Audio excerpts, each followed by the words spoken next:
Welcome back to another week of nuclear news, where the Sprott Junior Uranium Miners ETF continues to outperform practically everything else. Year to date, up 32%. The S&P 500 stock market is only up 12% year to date. So why is it doubling the performance of the stock market?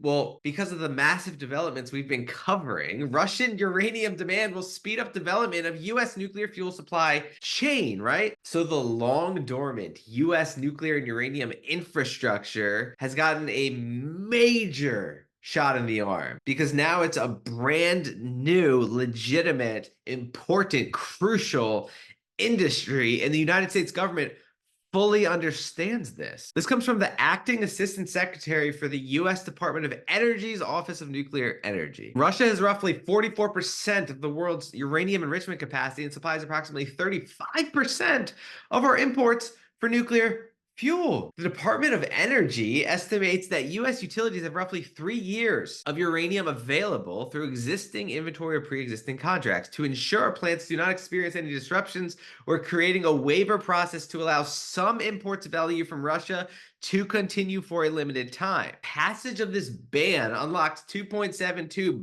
billion Congress recently approved to increase production of LEU and high-assay low-enriched uranium to support existing and new advanced nuclear reactors. Internationally, we're collaborating with our Sapporo 5, a strategic partnership between the United States, UK, Canada, France, and Japan to support the stable supply of fuels for existing operating reactors. The partnership has mobilized more than $4.2 billion in government-led investments. So what he's saying is that current utilities have a 3-year supply already, right? This doesn't factor in future increased demand. And obviously, they need to buy well in advance. That's why the United States government is allowing these waivers, because there's major contracting going on, which we've covered. So even though a lot of these utilities have a 3-year cushion, there's active buying taking place. That's why the United States government is pumping billions of dollars into creating a brand new nuclear industry. US to offer up to $3.4 billion for nuclear fuel makers in June. The US will ask suppliers next month to bid on contracts for as much as $3.4 billion of domestically produced nuclear reactor fuel, according to a government notice. So they are subsidizing nuclear fuel. This is according to Rick Rule. I think there will be a premium in term contracts where U.S. utilities, Duke Power, Southern Company, are willing to pay a premium for U.S. uranium. In other words, to absolutely, positively, without a doubt, have access. But the Biden administration, in their wisdom, who 4 years ago hated the uranium business, have decided to subsidize it. So the cost of capital that American producers have, courtesy of the taxpayer, may go to zero or even sub-zero.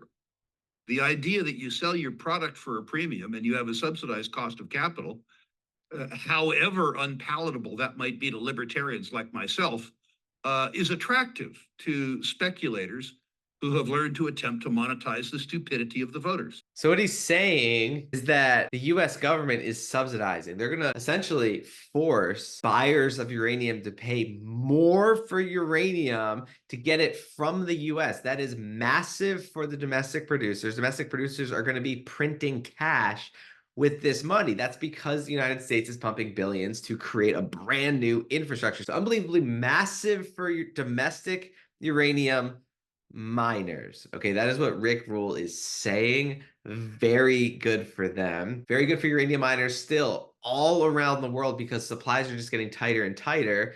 And all the industry experts have been screaming from the rooftops that there's a massive supply crunch. But it's even better for the US producers, which are just printing money off of this new stimulus. That includes Uranium Energy Corps, Peninsula, Energy Fuels. U.S. nuclear utilities were already freaking out over the uncertainties surrounding the Russian uranium ban waivers with only 90 days to deadline. Imagine how they must be feeling now that Russia's 10x has cut that to just 60 days for waivers the U.S. doesn't want to give. So Russian uranium supplier 10x issues force majeure notice after U.S. ban. Russia's state-owned uranium suppliers notified U.S. customers that they only have 60 days to secure a waiver exempting them from a law recently signed by President Joe Biden. So utilities just scrambling for uranium. Seems like they're going to have to overpay for US uranium. So, in a global market that's already tight, this is just causing major supply chain disruptions. Obviously, the producers of this valuable fuel are going to benefit and already are starting to benefit. And again, this is just the current situation. Long-term demand just makes the market even tighter for this scarce resource.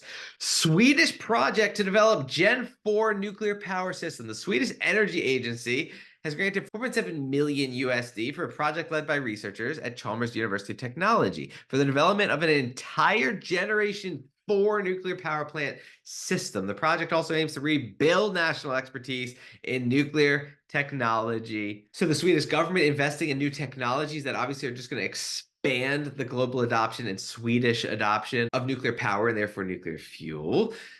Polish ministry approves plans for Rolls-Royce SMRs. This is for all the Rolls-Royce SMR investors, right?